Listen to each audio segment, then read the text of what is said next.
Well, joining me now from Washington, D.C. is Marjorie Margolies. She's a former Democratic Congresswoman from Pennsylvania and happens to be Chelsea Clinton's mother-in-law. Also in D.C. is Republican strategist Mica Mosbacher. And from New York is Alexandra Rojas. She's the executive director of Justice Democrats, a progressive political action committee. I thank you all for joining us here on the panel. So, the midterms came and went, and we're looking at the results, and we've got a bit of a scorecard now. Mica Mosbacher, the president, still tweeting, tremendous success tonight after the results came in, even though he lost the House. The Republicans lost the House. The president still sees it as a success. Is he being a bit naive here? Not at all. Actually, we look at the margins in these midterm elections, and Obama had a disastrous first midterm election, and Trump only lost 23 seats, but he gained 4 to 5 seats. We're still waiting on the outcome in Arizona. So these net gains are very rare. It's happened only 4 times in history. And this was, by the way, one of the most expensive midterms ever, and the year for women. We gained a Republican senator, female, for the first time from Tennessee. Also, first time 2 Muslim women were elected to Congress, and first time in Massachusetts a black congressman was elected. So there were a lot of firsts last night, and the Dems did have a good night. And this is going to be challenging now because I think the Democratic Party and the Republican Party need to find a way to work together.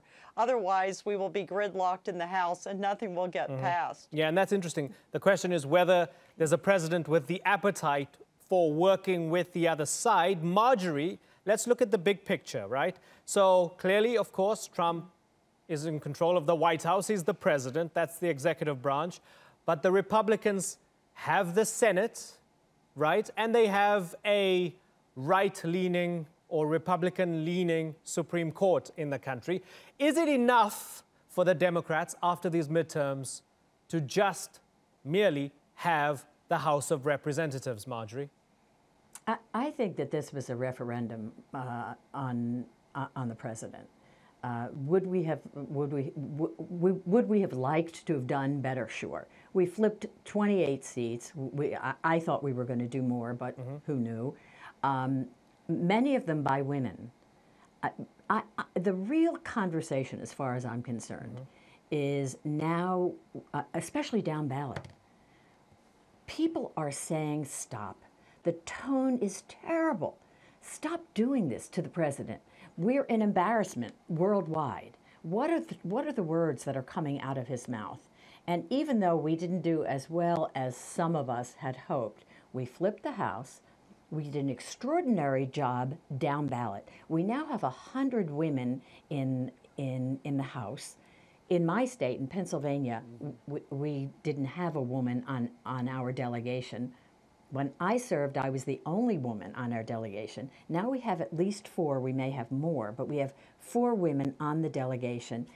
It's a different conversation, but I think that this was a referendum on the president, and the country is saying, we're divided for sure. The country is saying, stop. Stop being so mean. But Marjorie, stop sorry to interrupt you, Marjorie. Sorry to interrupt you, right? But if it really was a referendum where people were saying stop, wouldn't we then expect the Democrats to win both the Senate and the House, and by a landslide? It was a referendum, and it seems as if some people were saying stop and some people were saying please continue. You're right. You're right. And for me, and I've been out campaigning a lot, for me, I'm still surprised at how many people are willing to accept what is being said. I'm glad that there were enough people out there who said, we're going to flip the House and we're going to put more women in, which I think the importance for me is that the down ballot races, the bench, which we are hoping to see over the next decade, after the census in 2020, and then when we do redistricting in 2022, that will flip, and that state houses will flip. Typically, Democrats haven't been as interested in down ballot races. What happened around the country was fascinating. Women who never would have thought of running in many of the states where down ballot races go unchallenged. They were challenged in some states where down ballot races were unchallenged, like 70%, not one went unchallenged this time. And women came in and ran. Teachers. Right. And I have a lot of kids, so I mean, the important thing for me, not in a universal sense, but the important thing for me is that young kids, girls, boys, went out with their mothers who never would have thought of running, and figured out what a democracy is all about. Let me go back to the fact that this president is an embarrassment, and people were stepping up in numbers, not big enough for me, but in numbers that counted, that said, stop it.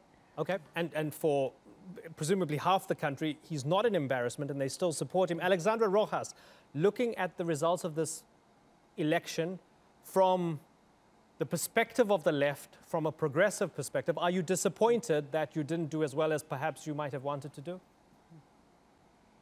Yeah, I mean, I think similar to what Marjorie was saying, the results are slightly, disappointing, and they're painful for millions of Americans, especially when you think about the amount of voter suppression and gerrymandering that continues to allow so many unpopular Republicans to remain in power. But I think the most important victory of the night still belongs to Alexandria Ocasio-Cortez, who we at Justice Democrats recruited, trained, and were instrumental in helping across the finish line. And that is one of the biggest political upsets, I think, in American history. And I think the idea of continuing to push Democrats to run on a big vision only is compounded. I think we saw a number of candidates run on this bold, multiracial, populist platform, including policies like Medicare for All, fighting mass incarceration, rejecting corporate donations.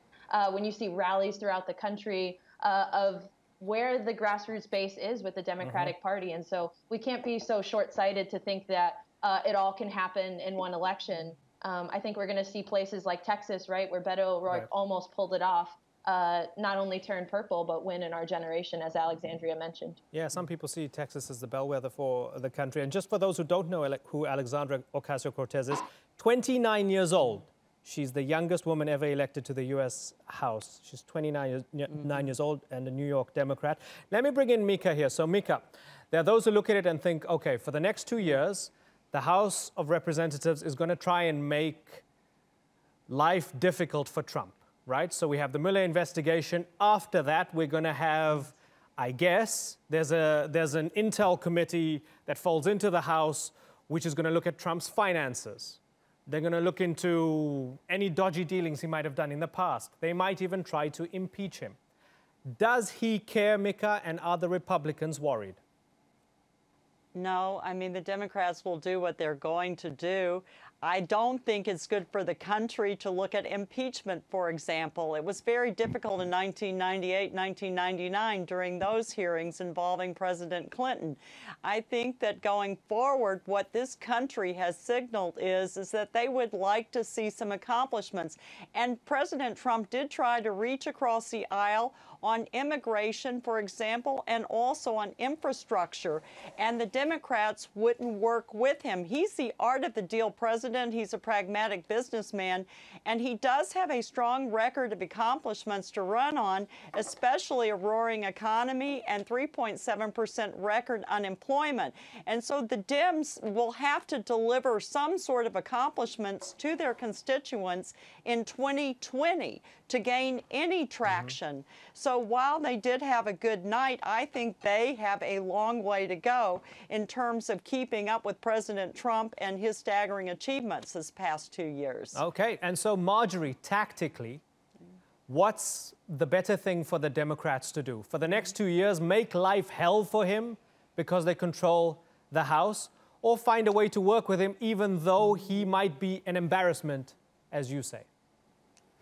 I agree. I agree. I think we've got to, the Democrats would be smart not to go in and not to be bombastic, to start to get things done, and listen and be compromisers, which this past Congress and actually for quite a few years before they have not been.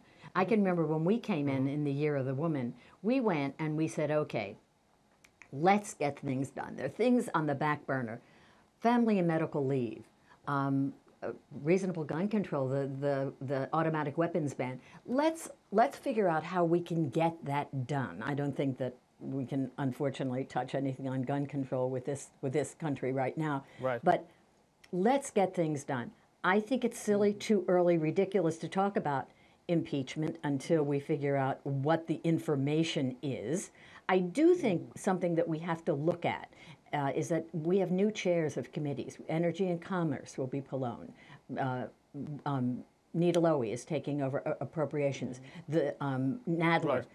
Right. A lot of the people who have been sitting back and trying to be careful, ranking members, are now going to be chairing committees. But I agree. What we've got to do is get in there, be reasonable, see if we can compromise, which hasn't happened in a really long time, and get things done. Right, right. Mica, I'm going to give you 20 seconds to respond before I thank you and bring in someone else. Go ahead, Mica.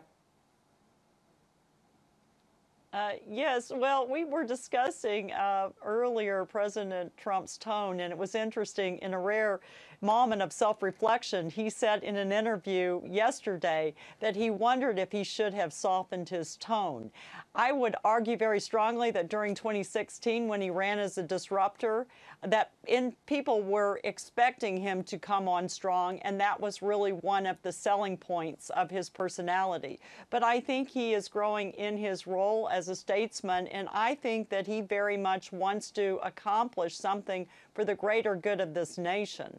Okay, Mica Mosbacher, I thank you very much for joining us here on the Newsmakers. We're going to bring in Mark Burns now in Easley, South Carolina. He's a former Republican congressional candidate and a pastor who served on Trump's Evangelical Advisory Board. So, Pastor Burns, what we have globally, generally, and this might be a stereotype, this might be wrong. A lot of people see the Trump presidency as an extension of, I guess, institutional racism, of white privilege, of something that's the old school. And it's not a presidency for minorities. It's not a presidency for African Americans. You're a black Trump supporter. Tell us why it's different for you, and tell us what you think of the midterm elections. Well, first of all, I think it's a horrible, horrible characterization of President Trump's presidency as one that is bigoted or racist. The fact of the matter is, as of yesterday, one of the polls of Trafalgar group polls just polled that 36% of Black Americans are now supporting President Trump. It is double from this time last year. The fact is, leaders like myself and Candace Owens, black leaders like myself, who are campaigning across the country, getting people off of the Democratic plantation, reminding them that for the last 8 years, we had President Obama, and now 8 years, we were high on food stamps, high on welfare, and we were consistently less homeowners and business owners. But now under President Trump, economy, unemployment for Black Americans is at an all-time historically low. So that means Black people are working. And they're discovering that it is through the policies of President Trump, beyond this divisiveness that comes from mainstream media, liberals and Democrats, but through his policies, Black people's lives are becoming better. Just yesterday in the midterms, I campaigned heavily in Rick Scott in Florida and for Ron DeSantis, and we're discovering through the exit polls, Ron DeSantis and Rick Scott won by 14% of the Black vote. Black vote played such a historically played a high part in electing Ron Scott and DeSantis in gaining Florida. Right. And so I beg to differ. Certainly. Okay. So Alexandra, for the progressive platform that you have, and I don't want to mischaracterize it, but generally the message is this is a president who's bad for minorities. So when you have a black Trump supporter who's saying, actually, that's all nonsense, your response is what? I mean, as a woman of color who comes from an immigrant family, I just disagree with that flat out. I think that I think, you know, what I'm talking about is a common sense vision. And I will say that I think the Democrats need run on that. They need to not necessarily, you could call it compromise, but I actually think that we need to stop letting the far right lead the agenda and actually put forth a vision that calls for, a mobilization against climate change on the scale of World War II, expanded and improved Medicare for all, mass incarceration and, fighting mass incarceration and deportation, actually champion policies that are going to inspire people to come out across all backgrounds, whether that's women, people of color, and working people of all backgrounds. So I just absolutely reject the notion that, you can pick and choose brown and black people who support both sides. I'm sure you can find that. But I do think that the progressive vision is the one that actually benefits and creates an America for all of us. Pastor Mark Burns.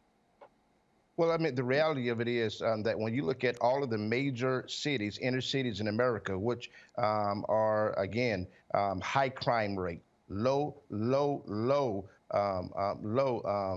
high unemployment, high welfare recipients are in some of the nation's largest inner cities, which are led by Democrats. It is just a caricature or an outward expression of the Democratic policies that has essentially enslaved our people for the last, 50, 60 years. Again, there's a reason why 36% of Black Americans are now supporting President Donald Trump. There's a reason why that Black economy is rising. Even in small businesses, the Black small businesses is the backbone of Black unemployment in America. That now Black entrepreneurs are gaining greater access to funds and great access to resources so that they can expand their businesses and hire more from our community. The fact is, all of this notion that there's a certain policy that's, again, let's just be clear, there isn't one policy that's designed just for somebody because of the color of the skin. We're all Americans, and when the tide rises, all boats in the tide rise together. Okay, well, before I take a break, Marjorie, big picture,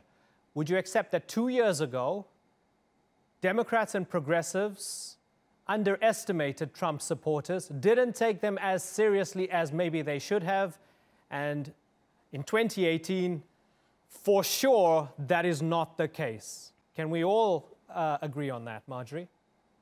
I hope so. I think you're right. I think your guest I think he was born on a sunny day.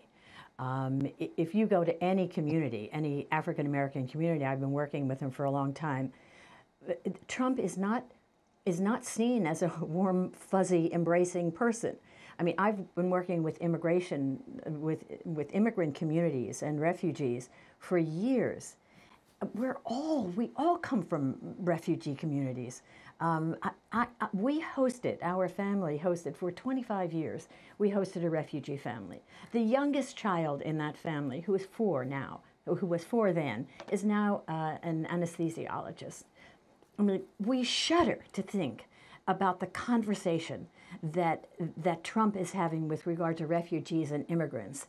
It's sad. Yes, there is a percentage of folks, but think about it. Most of it started, the foundation started with Obama, our first Black president. I think it's fantasy to think that this president is going to be embraced by minority communities. Okay, we're going to take a deeper dive into immigration, America and how it perceives the other. And we're going to have a closer look at women because, this was brought up at the very top of the program, later on in the program. But for the moment, let me thank you, Marjorie. Let me thank you, Alexandra, and Pastor Mark Burns. It's been a pleasure having you all on the Newsmakers. Stay with us.